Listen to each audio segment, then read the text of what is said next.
sinqeriteti është ajka e besimit. Sinqeritet do të thotë njeriu të kryen veprat për hir të Allahut, të beson me thellësinë dhe rrënjën e zemrës tij. Zemra do të duhej Zotin hak me besu dhe me pranu dhe me ju dorëzu dhe vetëm Zotit me ju nënshtru. Madje kjo është kërkesë e Zotit e dërguar nëpërmjet pejgamberëve, e zbritur nëpërmjet librave të shenjta. Nuk ka ardhur citate kuranore dhe para saj tek çdo popull nëpërmjet pejgamberëve të tyre e që nuk është përmend çështja e sinqeritetit.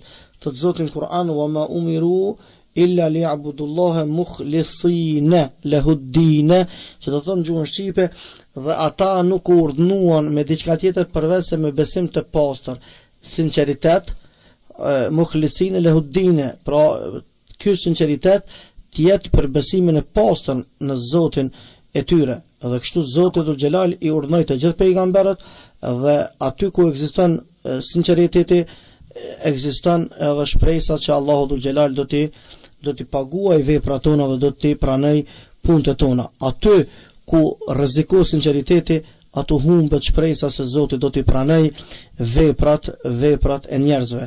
Ai që beson Allahun, ai që pranon Allahun, ai që nënshtrohet Allahut, ai edhe të njëjtën kohë ka obligim që këto vepra t'i ketë sinqerte për hir të Allahut.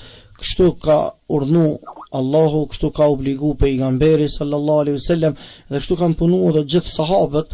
Për shembull Omer radiallahu anhu e ka lutur Allahun azza wa jalla në madje në çdo sejdë është transmetuar për djalit të tij se ka lutur Allahun: "O Allah, mundso që tërë punë t'i bëj për hir fytyrës tënde, pra për hir tënde ya Rabbil Alamin, dhe në veprat mia mos të ketë hise askush tjetër përveç se te apo përveç se te, o i madhi Zot xhella xhelaluhu." Allah e din më së miri, e Allahu na udhëzoft, e na furnizoft veprat tona, e na i zbukuroft me sinqeritet, se aty ku nuk ekziston sinqeriteti, ajo vepër është vepër e hipokritit, vepër e munafikut, vepër e dyftyrshit, e Allahu azza wa jall veprat e tyre nuk i pranon, por i refuzon dhe me zjarr xhehenamit në ditë kiametit Allahu do t'i dënoj. Allahu na mbrojtë neve dhe besimtarët tonë në përgjithësi.